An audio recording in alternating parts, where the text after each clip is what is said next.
Good morning, dear students. How are you all? Hope you all are fine.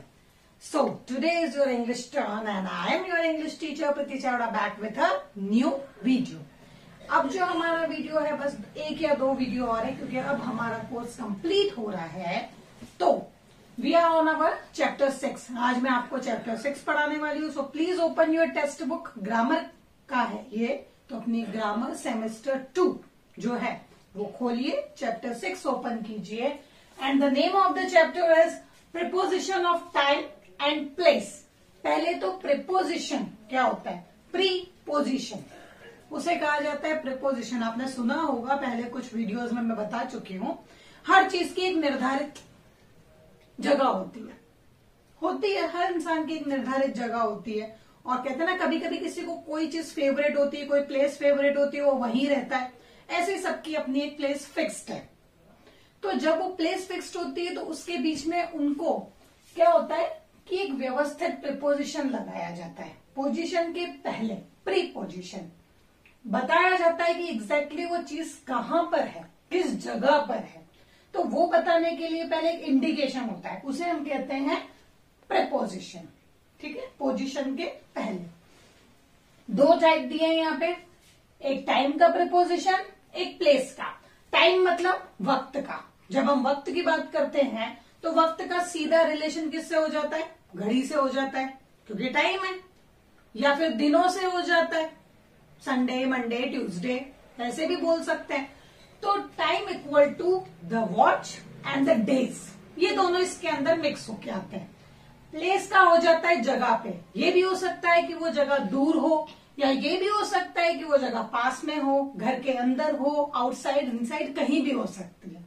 तो ये दो चीजों के बारे में आज पढ़ना है. दिस इज योर बुक, ये आपकी बुक है. And this is your chapter 6, preposition of time and place. First of all, at, on and in are preposition of time. Time के कौन कौन से प्रीपोजिशन है? एट, ऑन और इन. एट को अगर हम हिंदी में सर्च करेंगे कि एट का हिंदी क्या होता है, तो एट का हिंदी होता है पर. क्या होता है? पर. मतलब उस समय पर, वहां पर, उस जगह पर. तो जब एट आता है मतलब पर लग जाता है. ठीक है. ऑन का मतलब होता है उस पे, किसी चीज के ऊपर, तब हम ऑन का यूज करते हैं. इन मतलब हो जाता है किसी चीज के अंदर, किसी चीज के अंदर. ये फर्क समझ में आया? तो this is the simple rule. Example देखिए, बुक में से ही देखिए, बहुत इजी हो जाएगा समझना. We use at to talk about the exact time. हम एट का यूज करते हैं एक करेक्ट टाइम बताने के लिए. Exact time, fixed time. जैसे कोई पूछता है कि आप सुबह कितनी बजे उठते हैं, तो क्या बोलते हैं? आई वोक अप एट 6 o'clock. तो woke up at 6 o'clock. Eight क्यों लगाया? क्योंकि हम उसे एग्जैक्ट टाइम बता रहे कि हाँ, मेरा एग्जैक्ट टाइम उठने का 6 o'clock है. आप स्कूल कितनी बजे जाते हैं? आई गो टू स्कूल बाय, ऐसा तो नहीं कह सकते क्योंकि स्कूल जाने का भी एक फिक्स टाइम है. तो I go to school at 7:30 PM. तो like that we have to say. तो जब हम इस तरह से बोलते हैं कि हमें एग्जैक्ट किसी चीज का समय बताना है, तो हम एट का यूज करते हैं, मतलब इस समय पर. ठीक है. Now next, we use on to talk about some particular days और डेट. मैंने पहले ही बताया कि ऑन का मतलब होता है पर. एक सीमित, मान लो कि आपका बर्थडे, कोई पूछेगा आपका बर्थडे कब है, तो my birthday is on 2nd of January, 3rd of January, या 2nd of February, 10th of February. तो हम इस तरह से बोलते हैं कि आपका बर्थडे कब आता है? On 2nd January. Why we are using on? On इसलिए क्योंकि ये उस तारीख पर आ रहा है. मतलब जब ये तारीख आएगी तब मेरा बर्थडे आएगा. तो उस तारीख पर, ये अपन हिंदी में कहते हैं ना कि उस तारीख पे पड़ता है मेरा बर्थडे. मतलब फरवरी की 2 तारीख को आता है, तो को आता है या फरवरी की 2 तारीख पर पड़ता है. That is same rule. The correct is पर.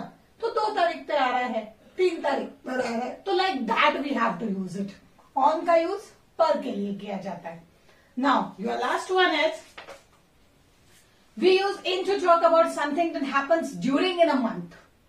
ईयर और सीजन। मैंने बताया था इन मतलब किसी चीज के अंदर की बात करना। अंदर की कैसे?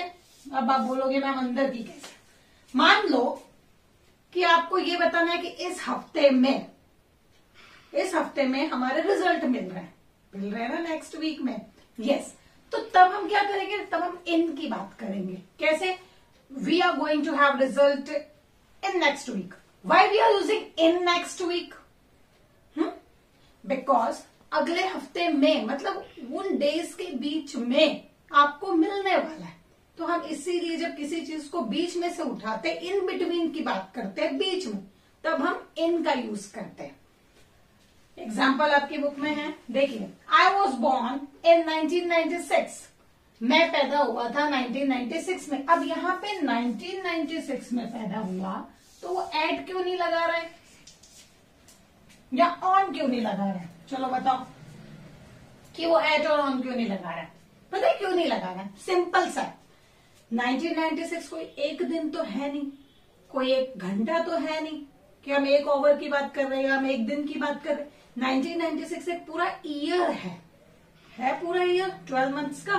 तो जब हम 12 मंथ्स की बात करते हैं तो 12 मंथ के बीच में वो कब पैदा हुआ, कब उसका बर्थ आया, ये फिक्स नहीं बताया जा रहा है, केवल ईयर बताया जा रहा है। तो इसीलिए हम किसकी बात कर रहे हैं यहाँ पे? इनकी, कि 1996 में कभी भी, उस पीरियड में, उस दौरान, उस समय अवधि में कभी भी, इसलिए हम इनकी बात कर रहे हैं।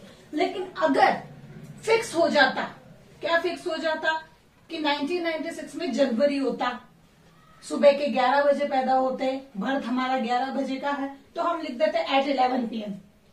अब कब?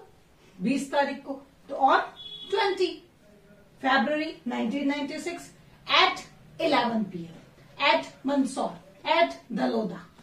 तब हम इन चीजों की बात करते हैं। डिफरेंस समझ में आया? एक होता है चीजों के बीच में से निकालना, उसके लिए हम इनका यूज करते हैं। एक होता है उस चीज पे एग्जैक्टली जाके फिक्स करना कि ऑन इस तारीख पे, और एक होता है एट, उस पर जाना। ठीक है, तो ये है आपके टाइम के 3 fix. Now moving to the next is, we are moving to the next. Look at here, ये नेक्स्ट पेज है और आपका नेक्स्ट पेज है प्रीपोजिशन ऑफ प्लेस। प्लेस मतलब जगह। मैं इस जगह खड़ी हूं, so this is my preposition, this is my preposition। मैं कहाँ खड़ी हूं, तो दैट इज द प्लेस। मैं इस प्लेस पे खड़ी हूं, लेकिन कहाँ पे खड़ी हूं? तो इस तरह से, ये तो पता है कि एक जगह पे खड़े, लेकिन फिर भी उसकी पोजीशन पूछता है। In the class, under the tree, on the table, like that. तो ये तो पता होता है कि हाँ एक जगह है, लेकिन जगह कैसी जगह है, तब हम उस पर किसकी बात करते हैं? प्लेस की। एग्जाम्पल के लिए at, on, in, and, under, ये सारी किस में आ जाती है? किसमें आ जाती है? प्लेस के अंदर। एग्जाम्पल देखिए, we use at to talk about a particular place. John is at school. John school में है, तो स्कूल एक जगह है जहां पे जॉन है, स्कूल पर है वो, तो इसलिए हम किसका यूज कर रहे हैं? एट का।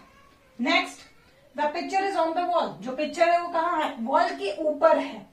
ये वॉल है, वॉल के ऊपर पिक्चर है, वॉल पर पिक्चर है। मैंने बताया था ऑन मतलब पर, तो वॉल पर पिक्चर है, इसलिए ऑन का यूज किया। We use in when something is और समवन इनसाइड। अब जैसे बॉक्स के अंदर कुछ है, तो बॉक्स के अंदर कुछ है, तब हम ऑन का यूज नहीं कर सकते, तब हम एट का यूज भी नहीं कर सकते। तब क्या यूज करेंगे? इन, मतलब अंदर से निकालना है। तो बॉक्स के अंदर कुछ है, बैग के अंदर बुक्स है, take out books from your bag, तो कहते ना टेक आउट योर बुक्स। तो इस तरह से इन, what is in your lunch box today, तो इन योर लंच बॉक्स क्यों बोला? मतलब उसके अंदर, तो इसीलिए इन वर्ड का यूज हुआ है। ठीक है, what is in your pocket, तो तब हम कहाँ यूज करते हैं? इन का यूज करते हैं, जब किसी चीज के अंदर से बात होती है कि उसके अंदर से क्या सामान निकालना है। Next is we use under when something और someone is below, something is lower in the position. Under की बात तब होती है जब हम किसी चीज की, शुद्ध हिंदी में बोले तो छत्र छाया, जब किसी चीज के अंडर हो ना, नीचे, कहते हैं ना अंडर ब्रिज बन रहा है। अंडर ब्रिज क्या होता है? ब्रिज के अंदर, नीचे, जब आप किसी चीज के नीचे होते हैं और वो चीज आपको ऊपर कवर कर लेती है, तब हम किस वर्ड का यूज करते हैं? कौन से प्रीपोजिशन का यूज करते हैं? अंडर, क्योंकि वो आपके ऊपर है और आप उसके नीचे। Under the tree, under the bed, under the table, under the benches, under the chair. There are so many things. Got it? So these are the place. ये place की preposition है, ये time की preposition है. So it is a very easy topic. I hope kids that you come to know that. We will do the exercise. Tomorrow I will send you the exercise and we have to fill the book. So this is your 6th chapter for today. If there is any doubt, any confusion, you can contact me. Bye kids. Have fun.